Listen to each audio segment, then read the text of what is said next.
Hello everyone, स्वागत है आप सभी का आज के इस सेशन में और मैं हूं आपका कॉमर्स वाला भैया। हाँ जी, चलिए करते हैं आज की सेशन की शुरुआत। सर लास्ट क्लास हमारा बैंक के बारे में हमने पढ़ा था। सर बैंक की हिस्ट्री पढ़ी, बैंक के टाइप्स पढ़े। आज हम लोग ना बैंक अकाउंट के टाइप्स की चर्चा करने वाले हैं। सर बैंक अकाउंट क्या होता है ये बात तो पता है। जब भी आप किसी बैंक में जाते हैं तो सबसे पहले आपको एक अकाउंट ओपन करना पड़ता है। अब पर्पस अलग अलग होते हैं, है ना। पर्पस डिफरेंट डिफरेंट पर्पस होता है, अलग अलग पर्पस से अलग अलग अकाउंट्स हम ओपन करवाते हैं। ठीक है, चलिए तो आज उसी पर्पस जो जिस जिस पर्पस से हम अकाउंट ओपन करते हैं उस पर्पस की चर्चा करने वाले हैं कि कितने तरह के बैंक में अकाउंट होते हैं और हर बैंक अकाउंट का क्या पर्पस, क्या नीड होता है। ठीक है, शुरुआत करें। आइए सर चलते हैं। सबसे पहले काम क्या करना है, अगर आपको नोट्स वगैरह की जरूरत है तो ये हमारा टेलीग्राम चैनल है, इसको ज्वाइन कर लीजिएगा। और अगर आप इस चैनल पे नए हैं तो कॉमर्स से रिलेटेड कितनी भी चीजें हैं उन सब के लिए आप क्या करें सर, आप चैनल को सब्सक्राइब कर लें। और इसके साथ साथ जो है वो आप क्या कर सकते हैं, इस नंबर पे व्हाट्सएप कर सकते हैं अगर आपको कोई दिक्कत परेशानी तकलीफ हो रही है तो। हमारा ऐप है नेट वाला भैया ऐप, आप इसको डाउनलोड कर सकते हैं। यहाँ पे सारे कोर्सेज अवेलेबल है, आप देख सकते हैं और ये सारा कोर्सेज आपको मिल जाएगा। ठीक है जी, चलिए नेक्स्ट चलें, आ जाओ। क्या है types of bank of accounts list, उसका बोलो अकाउंट लिस्ट मतलब बहुत सारे बैंक अकाउंट है ना, तो उसके बारे में क्या कह रहा है। Banking account offer various types of accounts, अलग अलग अकाउंट्स मिलते हैं। It's design to fulfil special financial objectives, हर किसी का अपना एक फाइनेंशियल ऑब्जेक्टिव है और उसको फुलफिल करने के लिए वो काम करते हैं। कह रहा है let's see list of some of the most common types of bank accounts. कुछ कॉमन बैंक ऑफ टाइप्स है, उसके आप देखिए उसके कौन कौन से अकाउंट्स है। सबसे पहला अकाउंट जो है वो सेविंग्स अकाउंट, ठीक है। दूसरा है करंट अकाउंट, तीसरा है रकरिंग डिपॉजिट अकाउंट, चौथा है फिक्स डिपॉजिट अकाउंट, पांचवा है डीमैट अकाउंट, छठा है एनआरआई का अकाउंट। ठीक है, चलिए तो हम शुरू करते हैं, एक एक करके आराम आराम से समझेंगे, मजे तरीके से समझेंगे। देखिए सबसे पहला अकाउंट जो है वो होता है savings account. Basically savings accounts क्यों ओपन किए जाते हैं, ताकि जो जनता है, जो पब्लिक है, आम पब्लिक, उसका पैसा को सेव किया जा सके, पैसा बचा के रखे ताकि वो फ्यूचर में किसी चीज पे काम कर सके। ठीक है, और इस पे इंटरेस्ट भी मिलता है। तो और इस पे कुछ लिमिटेशंस होती हैं, जैसे आप पैसे को 4-5 बार से ज्यादा नहीं निकाल सकते। ये सारे लिमिटेशंस इस अकाउंट में नॉर्मली पाई जाती हैं। आइए अब देखते हैं क्या कह रहा है। कह रहा है savings account is one of the most common types of bank account. सबसे कॉमन टाइप है बैंक अकाउंट्स का। Primarily used for saving money, money को सेव करने के लिए यूज किया जाता है। It offers a safe place to deposit fund while providing easy accessibility. तो क्या कह रहा है भैया, एक सेफेस्ट प्लेस है जहां पे आप अपना फंड क्या कर सकते हो, डिपॉजिट कर सकते हो और इजीली एक्सेस कर सकते हो अपने फंड को। ठीक है जी, कह रहा savings accounts usually earn interest on the deposited amount, helping account holders grow their savings over time. तो भैया सीधा सीधी बात है कि सेविंग अकाउंट में क्या होता है सर, आपको इंटरेस्ट मिलेगा, जो भी अमाउंट आप डिपॉजिट करेंगे उस पर इंटरेस्ट मिलेगा ताकि वो अकाउंट जो है आप क्या कर सके, ग्रो कर सके, है ना, समय के साथ साथ। क्या these accounts often have no minimal transaction restrictions, बोल रहा कोई मिनिमल ट्रांजेक्शन रिस्ट्रिक्शंस में नहीं होता है। ठीक है, allowing the deposit and withdrawal of funds are required. तो इसमें क्या जरूरत है कि भैया पैसा को डालो, यानी कि पैसा को डिपॉजिट करो और पैसा को निकालो, ये विड्रॉवल ऑफ फंड्स, ये इसका काम है। ठीक है, कह रहा है however some banks may require a minimum balance to be maintained to avoid the charges। देखिए सीधा सीधी बात क्या कह रहा है, अब तो हर बैंक ऑलमोस्ट लगा दिया है क्या कि जब भी आप सेविंग अकाउंट ओपन करने जाएंगे तो आपको एक बात कहा जाएगा, बोलो भैया 2000 रुपया ना आपको मिनिमम रखना ही पड़ेगा, इतना रखिएगा तब कोई दिक्कत वाला बात नहीं है। तो मिनिमम बैलेंस मेंटेन करने का एक ऑप्शन अब सेविंग अकाउंट में होता है। Saving accounts are suitable for emergency funds, short term goals and general purpose savings. तो भैया ये बात तो बिल्कुल सही है, सेविंग क्यों करता है, ताकि आदमी किसी चीज की जरूरत पड़े तो फिर हम उसको यूज कर पाए इमरजेंसी में, नहीं तो इसीलिए सेविंग अकाउंट ओपन कराए जाते हैं। क्लियर है बात, कोई दिक्कत परेशानी तकलीफ नहीं, ये तो सर बेसिक अकाउंट है, हर किसी के पास होगा, है ना जी। चलिए क्या some important features of saving account are, क्या क्या फीचर्स है, तो इंटरेस्ट अर्निंग होता है, बिल्कुल सही बात है ना, इंटरेस्ट अर्न होगा। जब आप पैसा डिपॉजिट करेंगे तो आपको फ्यूचर में इंटरेस्ट मिलेगा ही मिलेगा। लिक्विडिटी है, मतलब इजी एक्सेस है फंड का, आप जब चाहे पैसे डाल सकते हैं, जब चाहे पैसे निकाल सकते हैं। सिक्योरिटी है, बैंक दे रहा है भैया, तो बैंक दे रहा है तो ये इंश्योर्ड हो गया, है ना। गवर्नमेंट या रिलेटेड फाइनेंशियल इंस्टीट्यूशन क्या करता है, सर्टेन लिमिट तक सिक्योरिटी आपके पैसे की रखता है। लो मिनिमम बैलेंस, ये क्या है भैया, ये बोलता है बैंक भैया कम से कम इतना पैसा अपने पास रखिए ताकि आप इसको मेंटेन कर पाए, इस अकाउंट को चला पाए, ठीक है जी। ऑनलाइन एक्सेस भी है, ऑनलाइन बैंकिंग आपको सारी सुविधाएं देता है सेविंग अकाउंट में, है ना। कन्वीनियंट अकाउंट मैनेज करने के लिए, ट्रांजेक्शंस के लिए, तो ये सारी चीजों के लिए क्या करता है, ऑनलाइन एक्सेस भी आपको देता है, ठीक है, कोई दिक्कत नहीं सर। अब दूसरा जो अकाउंट है वो है करंट अकाउंट। कौन सा अकाउंट है जी, करंट अकाउंट। अगर मैं बात करूं करंट अकाउंट की, तो करंट अकाउंट में हम लोग क्या करते हैं सर, नॉर्मली ये जो है ना, ये इसको ट्रांजैक्शनल अकाउंट भी कहा जाता है। क्यों, क्योंकि करंट अकाउंट बिजनेस अकाउंट के लिए माना जाता है कि जो बिजनेसमैन होते हैं वो इस अकाउंट को ओपन करते हैं। जितना भी ट्रांजैक्शन करो इस अकाउंट में, जितनी भी बार करो, कोई लिमिट नहीं होती है, अनलिमिटेड ट्रांजेक्शन आप इसमें कर सकते हो। देखो क्या कह रहा है, A current account, also known as transactional account, is typically utilized by business and individual with a frequent financial transactions। क्या बोल रहा है, frequent financial transactions, मतलब जितना जल्दी से जितना बार बार आप ट्रांजेक्शन करोगे तो वो सब के लिए करंट अकाउंट ओपन किया जाता है, चाहे वो इंडिविजुअल हो चाहे वो बिजनेस का काम कर रहा हो, वो सबके लिए क्या सर आपका करंट अकाउंट ओपन कराया जाता है। कह रहा this type of account allows unlimited transactions, मैंने बोला था ना अनलिमिटेड ट्रांजेक्शंस आएगा इसमें, जी सर ये आएगा, इंक्लूडिंग डिपॉजिट, डिपॉजिट भी होगा, विड्रॉवल्स भी होगा और ट्रांसफर भी होगा। मतलब डिपॉजिट जमा करना, विड्रॉवल निकालना और ट्रांसफर मतलब एक अकाउंट से किसी और अकाउंट में भेज देना। क्लियर बात, बात समझ में आ रही है, जी सर बात समझ में तो आ रही है। क्या कह रहा है, current account provide features such as chequebook, debit card, online banking facilities, enabling easy management of day to day financial activities, ठीक है। तो ये बात, इससे बात बिल्कुल सही है कि करंट अकाउंट में सारी चीजें मिलती हैं, चेकबुक मिलता है, डेबिट कार्ड मिलते हैं, क्रेडिट कार्ड मिलते हैं, ऑनलाइन बैंकिंग फैसिलिटीज मिलती है और इजी मैनेजमेंट फाइनेंशियल एक्टिविटीज का तरीका भी मिलता है कि आपका जो ट्रांजेक्शन वो इजीली कैसे हो पाए, ठीक है। ये सारी चीजें बिजनेसमैन को प्रोवाइड कराई जाती हैं। कह रहा like saving accounts, current account generally do not earn interest on deposit. ये बात बिल्कुल सही है कि करंट अकाउंट में डिपॉजिट पे पैसा नहीं मिलता है, कोई भी इंटरेस्ट वो नहीं अर्न करते हैं, क्योंकि ट्रांजैक्शन बार बार होता है ना, तो उसको डिपॉजिट पे कोई इंटरेस्ट नहीं मिलता है। कह रहा they are ideal for business transactions, paying bills, facilitating regular monetary exchanges. तो वो किस चीज के लिए सही है, बिजनेस के लिए सही है, बिल को पे करने के लिए सही है, रेगुलर मॉनेटरी एक्सचेंज करने के लिए, मतलब पैसा अगर लेन देन कर रहे हो तो उसके लिए बिल्कुल सही है ना। तो ये करंट अकाउंट में क्या, सेविंग में क्या था, इंटरेस्ट मिल रहा था, लिमिटेड ट्रांजेक्शन था, है ना, और लिमिटेड आपका एक्सचेंज था। लेकिन यहाँ अनलिमिटेड ट्रांजेक्शन है, जितना चाहो उतना कर सकते हो, लेकिन इसमें इंटरेस्ट नहीं मिलेगा करंट अकाउंट में, ठीक है। चलो some features important current account, क्या क्या क्या फीचर्स है भाई साहब, कह रहे नॉन इंटरेस्ट बियरिंग है, बिल्कुल सही बात है, इसमें इंटरेस्ट नहीं मिलता है आपको, है ना जी। हाई लिक्विडिटी है, मतलब जितना बार चाहो जितना ट्रांजेक्शन चाहो कर सकते हो। कह रहा है unlimited transaction suitable for frequent banking needs, है ना जी। ओवरड्राफ्ट फैसिलिटी होती है, ओवरड्राफ्ट फैसिलिटी मतलब शॉर्ट टर्म बोरोइंग, है ना, आप ओवरड्राफ्ट ज्यादा पैसा भी ले सकते हो, कोई दिक्कत नहीं है ना जी, कुछ लिमिट तक। बिजनेस फ्रेंडली है, बिजनेस के लिए सबसे बढ़िया जरूरी है।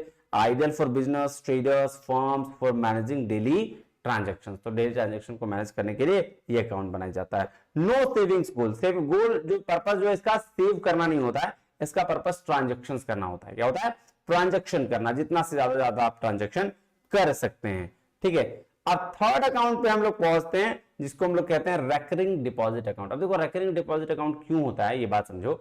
किसी इंसान को ना चाहिए होता है कि भैया हमको 3 साल बाद 5 साल बाद हमको 10 लाख रुपया 20 लाख रुपया एक अमाउंट मिल जाए, तो वो क्या करता है, वो पैसा एक अकाउंट में डिपॉजिट करना शुरू करता है हर मंथ हर ईयर टाइम टू टाइम पर, कि भैया at the end of the year मेरे पास उतना पैसा रह जाए, at the end of the 3 year मेरे पास उतना पैसा रह जाए। तो उसके लिए ना रेकरिंग डिपॉजिट अकाउंट है कि आप एक लिमिटेड अमाउंट को क्या करते हैं, आप हर महीने हर ईयर जमा करते हैं ताकि आपको एक समय के बाद वो पैसा वापस मिल जाए, ठीक है, और उस पर इंटरेस्ट भी मिलता है, उसी को बोलते हैं रेकरिंग डिपॉजिट अकाउंट। आ जाओ देखें, सब देखते हैं।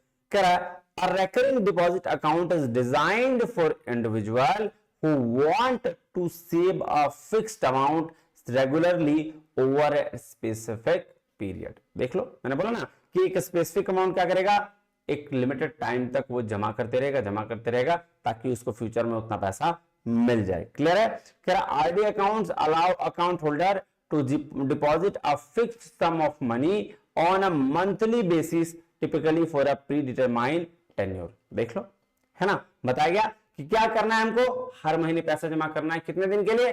जितना दिन के लिए आप चाहो कि उतना दिन के लिए जमा होगा और फिर वापस आपको मिल जाएगा। ठीक है? कह रहा है these accounts offer attractive interest. ये अकाउंट जो है ना बहुत ज्यादा इंटरेस्ट देता है। क्या करता है? ज्यादा इंटरेस्ट में मिलता है। Similar to fix deposit account, जो फिक्स डिपॉजिट एफडी अकाउंट होता है, अभी आगे हम पढ़ेंगे क्या होता है।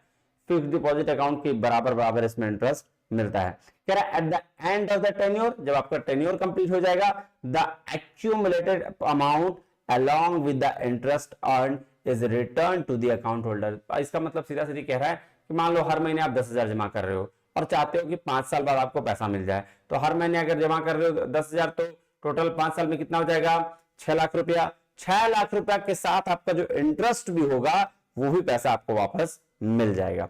RD account are useful for individual who want to cultivate the disciplined savings habit and earn interest on their regular deposit. तो बोल रहा है कि ये रेकरेंट डिपॉजिट अकाउंट उसके लिए जो चाहता है कि हम उसको रेगुलर जो है पैसा डिपॉजिट करें और लास्ट में इंटरेस्ट के साथ उसको पैसा वापस मिल जाए। अब देखो क्या रहा some important features of recurring deposit, क्या क्या है फिक्स कुछ फीचर्स। फिक्स्ड इंटरेस्ट रेट इसमें मिलेगा आपको, कि क्या मिलेगा? फिक्स्ड इंटरेस्ट रेट मिलेगा, है ना, आपको एक अच्छा अमाउंट का इंटरेस्ट मिलता है। फ्लेक्सिबल टेन्योर है, आप चाहें तो 5 साल का करा सकते हैं, चाहे तो 3 साल का भी हो सकता है। ऐसा नहीं है कि एक बार बोल दिया 5 साल तो ब्रह्मा का लकीर है, ऐसा नहीं है। ठीक है? रेगुलर सेविंग्स होगा, कंटिन्यूअस बेसिस पर हर महीने इतना डालना है तो डालना है। लोन अगेंस्ट डिपॉजिट, और इस डिपॉजिट के अगेंस्ट पर आपको लोन भी मिल सकता है ना, ये बात ध्यान में रखिएगा। प्री मैच्योर विड्रॉवल है। प्री मैच्योर विड्रॉवल मतलब कि आप पहले ये भी कर सकते हैं, ऐसा नहीं कि अगर 5 साल का आपने बोला तो आपको 3 साल में पैसे की जरूरत पड़ गई तो आप विड्रॉ नहीं कर सकते, आप विड्रॉ कर सकते हैं। ठीक है? थोड़ा सा पेनल्टी लगता है, बाकी हो सकता है। नेक्स्ट चले, नेक्स्ट क्या है? नेक्स्ट है फिक्स डिपॉजिट अकाउंट। क्या है? Fix deposit account. एक मिनट रुकेगा।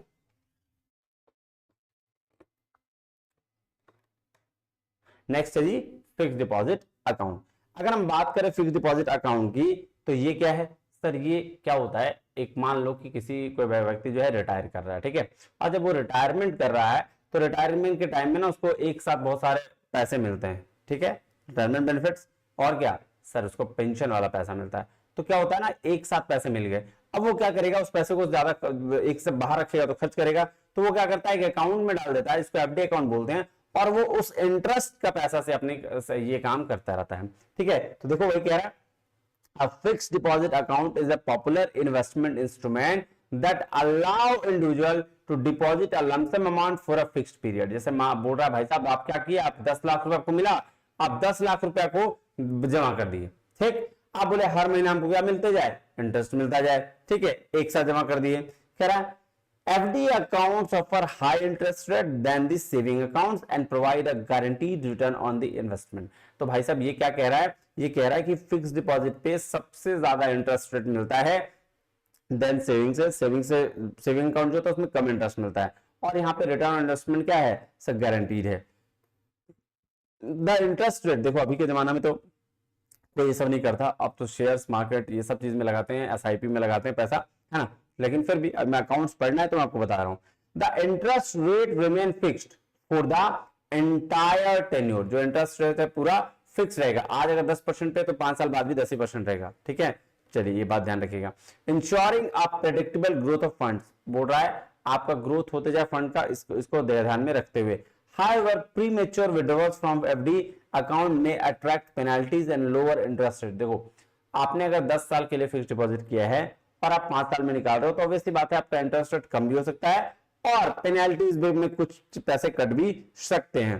कह रहा है fix deposit account are suitable for individual with surplus funds looking for a low risk investment option. जो देखो फिक्स डिपॉजिट अकाउंट उसके लिए है जो लो रिस्क पे चाहता है, भैया मेरा इन्वेस्टमेंट हम करना चाहते हैं और हम पैसा मेरे पास ज्यादा है तो हम क्या करेंगे, हम बैंक में लगा देंगे। ठीक है? ये लो रिस्क इन्वेस्टमेंट है। ठीक है जी? अब कह रहा है सम फीचर्स जो है वो फिक्स डिपॉजिट का क्या क्या है, आइए देख लेते हैं। सबसे पहले क्या है, गारंटीड रिटर्न्स है। क्या है? गारंटीड रिटर्न्स है, मतलब आपको ऐसा नहीं है कि पैसा आप डाल दिए तो आपको रिटर्न नहीं आएगा, 100% आपको रिटर्न मिल जाएगा। ठीक है, सेफ्टी है क्योंकि भाई साहब सेफेस्ट इन्वेस्टमेंट ऑप्शन है, यहाँ पे कोई ज्यादा रिस्क नहीं है ना। आप बैंक को पैसा दे रहे हैं, बैंक आपको इंटरेस्ट दे रहा है। फ्लेक्सिबल टेन्योर्स है, ऐसा नहीं कि आप एक बार 10 साल बोल दिए तो 10 साल लगेगा, आप 2-3 साल में भी काम कर सकते हैं, आप उसको निकाल सकते हैं। हाँ, थोड़ा सा जो है वो अमाउंट कटेगा, इंटरेस्ट रेट कम हो जाएगा, लेकिन रहेगा जरूर, पैसा मिल तो जाएगा। इंटरेस्ट रेट ऑप्शंस जो है बिल्कुल सही बात है, provide options for periodic interest पे आउट, मतलब मंथली क्वार्टरली आपको इंटरेस्ट मिलता रहेगा, है ना जी। और कंपाउंड इंटरेस्ट होता रहेगा, जैसे अगर मान लो 10 लाख रुपए आपने किया और 10 लाख के बजाय फिर आपको मान लो साल भर में 1 लाख रुपए इंटरेस्ट मिल गया, ऐसा मिलता तो नहीं है, लेकिन मान लो 1 लाख मिल गया तो 11 लाख पे फिर अगला साल से 11 लाख पे इंटरेस्ट मिलना शुरू हो जाएगा, तो कंपाउंडिंग वाला वैल्यू इसमें रहता है। ठीक है, लोन फैसिलिटी भी अवेलेबल रहता है कि कह रहा है many institution allow you to take loan against your fixed deposit, आप अपने फिक्स्ड डिपॉजिट के बिहाफ पर लोन भी ले सकते हैं, है ना, विदाउट ब्रेकिंग दी डिपॉजिट, अपना डिपॉजिट को तोड़िए भी मत और आप उस पर लोन ले लीजिए। ठीक है, तो ये हो गए 4 तरीके के अकाउंट। कौन कौन से सर? पहले इसको बोलते हैं, इन चारों अकाउंट मिलकर बन जाता है नेट डिमांड टर्म लायबिलिटी, जैसे इसको बोलते हैं करंट अकाउंट, सेविंग अकाउंट और रेकरिंग डिपॉजिट और सर फिक्स्ड डिपॉजिट। ठीक है, आरडीएफडी, सीएस है, कासा और आरडीएफडी। ठीक है, चलो नेक्स्ट अकाउंट जो है वो होगा सैलरी अकाउंट। अब ये अकाउंट क्या है सर? ये एक टाइप का ऐसा अकाउंट है, जब आप किसी भी कंपनी में जॉब करते हो तो क्या बैंक क्या करती है, उस कंपनी से मिलकर आपके लिए अकाउंट बनवाती है और वो अकाउंट में डायरेक्टली आपका सैलरी का जो पैसा है उसमें चला जाता है। ठीक है, ये इसको बोलते हैं सैलरी अकाउंट। आज देख लें, आओ। कह रहा है a salary account is a type of bank account specifically designed for employ to receive their salary. किस लिए भाई? सैलरी अकाउंट क्या है? बैंक अकाउंट है ना, स्पेसिफिकली जो डिजाइन है किसके लिए? ताकि वो सैलरी रिसीव कर पाए। Correct is offered by bank in the collaboration with the employers, employer के collaboration से ओपन होता है, वो deposit the employ salary directly into these accounts, और इस अकाउंट में क्या करते हैं, वो आपके सैलरी को डिपॉजिट कर देते हैं। Salary account typically come with several benefits, बहुत सारे बेनिफिट्स के साथ सैलरी अकाउंट आता है। सो होता है जीरो और मिनिमम बैलेंस रिक्वायरमेंट, फ्री और डिस्काउंटेड सर्विसेज, बहुत सारे सर्विस मिलता है, access to various banking facilities, तो बहुत सारे फैसिलिटीज आपको मिलते हैं सैलरी अकाउंट में। क्या रहा है? They offer a convenient way for employees to manage their salary funds and conduct financial transaction, तो बोला बहुत सारे ऑफर वो कन्वीनियंट इजी वे दिलाते हैं ताकि एम्प्लॉइज का जो है सैलरी अकाउंट मैनेज हो जाए और वो फाइनेंशियल ट्रांजैक्शन कर पाए। कह रहा है salary account serve as a means of receive salaries, individual may convert into the regular saving or current account based on their preferences और banking needs। तो बोला भैया देखिए सैलरी अकाउंट अगर आपको ओपन हो गया तो अगर आपको ये नहीं जच रहा तो आप इसको करंट अकाउंट या सेविंग अकाउंट में भी ट्रांसफर मतलब सॉरी चेंज कर सकते हैं अपने प्रेफरेंस के हिसाब से। क्या इंपॉर्टेंट फीचर्स है देखें, जीरो मिनिमम बैलेंस रखना पड़ता है, कोई दिक्कत नहीं है, हायर इंटरेस्ट रेट है सैलरी अकाउंट में, फ्री और अनलिमिटेड ट्रांजेक्शन है, ठीक है, कॉम्प्लीमेंट्री सर्विस है, बहुत सारे सर्विसेज आपको फ्री मिल जाते हैं, ओवरड्राफ्ट फैसिलिटी भी अवेलेबल रहता है एक सर्टेन लिमिट तक। ठीक है जी sir.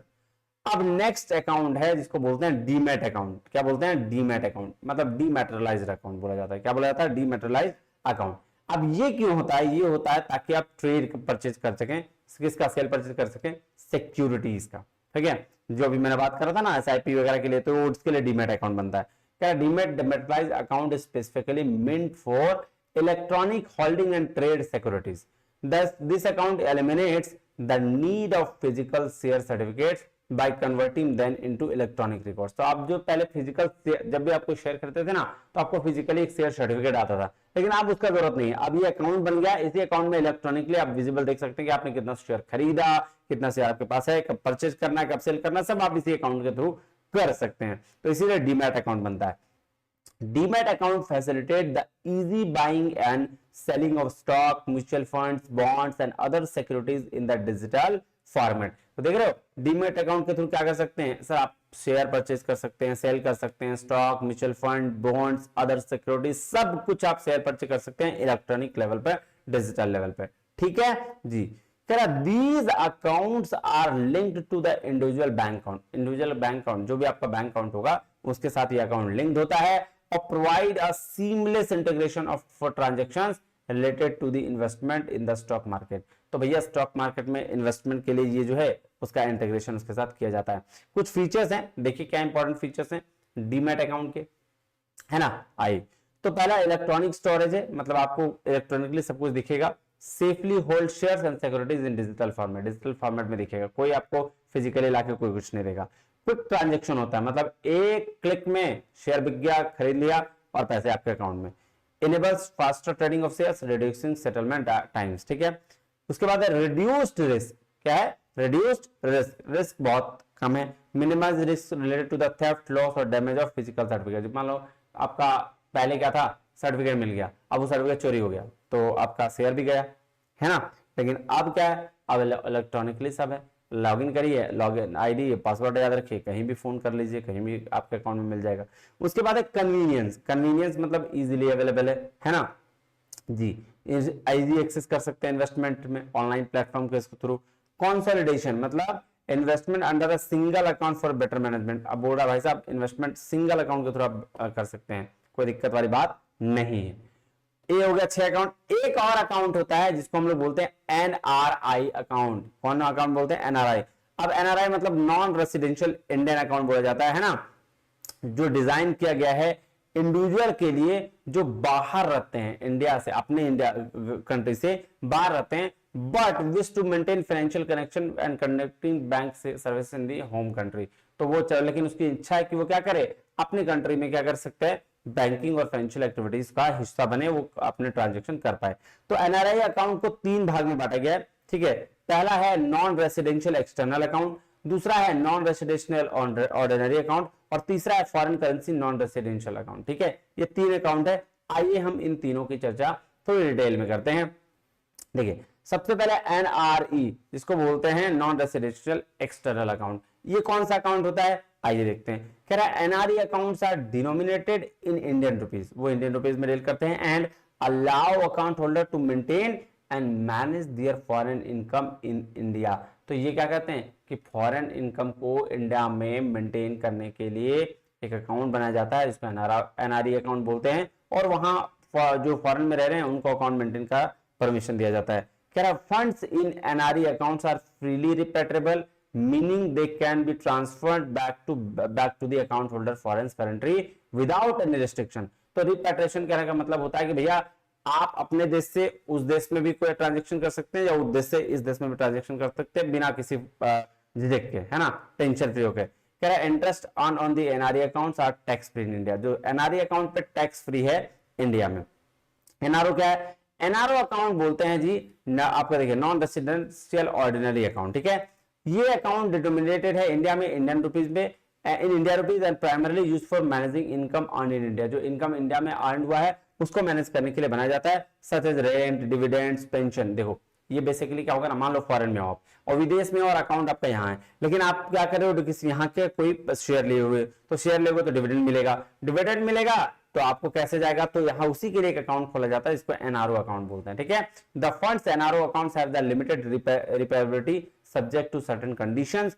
Interest on in NRO account is taxable in India. देखो बाहर में रह रहे हो और यहां कमा रहे हो तो यहां पे टैक्स देना पड़ेगा, ठीक है जी। चलिए तीसरा है एफसीआरएन अकाउंट, जो क्या है, to allow NRL to hold manage foreign currency India. Foreign currency को इंडिया में मैनेज करने के लिए ये अकाउंट ओपन किया जाता है। These account are maintain in the major international currency, जो बड़े बड़े करेंसीज है ना इंटरनेशनल लेवल पर, यूएस डॉलर है ना, ये यूरोपियन जो है ना, यूरो, ये सब पे डील करता है। The fund FCNR account are fully repatriable. Fully repatriable मतलब आप एक देश से दूसरे देश में इजीली भेज सकते हो, और यहाँ पे इसका इंटरेस्ट जो मिलता है वो टैक्स फ्री होता है। इंडिया में क्या होता है, टैक्स फ्री होता है, ठीक है। चलिए अब यहाँ पे देखिए some important features of NRI accounts. क्या फीचर्स है, रिपेट्रेशन है, ठीक है, मतलब इजी ट्रांसफर कर सकते हैं अब्रॉड में फंड। करेंसी फ्लेक्सिबिलिटी है, जहां पे आप क्या कर सकते हैं, मेंटेन अकाउंट कर सकते हैं बोथ इंडियन और फॉरेन करेंसी में। टैक्स का बेनिफिट है, इंटरेस्ट जो है वो टैक्सेबल नहीं है इंडिया में। इन्वेस्टमेंट अपॉर्चुनिटीज है, इन स्टॉक पर, बॉन्ड्स पर, फिक्स डिपॉजिट पर आप पैसा लगा सकते हैं। ज्वाइंट होल्डिंग मतलब परमिट और joint account holding another NRI और पर्सन ऑफ इंडियन ओरिजिन, ये ज्वाइंट होल्डिंग अकाउंट भी आप इसमें बना सकते हैं, ठीक है। तो ये 7 तरीके के बैंक अकाउंट्स हैं जो आपके यहाँ चलते हैं, कोई दिक्कत, कोई परेशानी, तकलीफ? नहीं सर। तो ये 7 बैंक अकाउंट को ध्यान रखिएगा, ये सवाल आपसे पूछा जा सकता है। मिलते हैं अगले वीडियो में, तब तक के लिए बहुत बहुत धन्यवाद। Thank you very much. जय हिंद।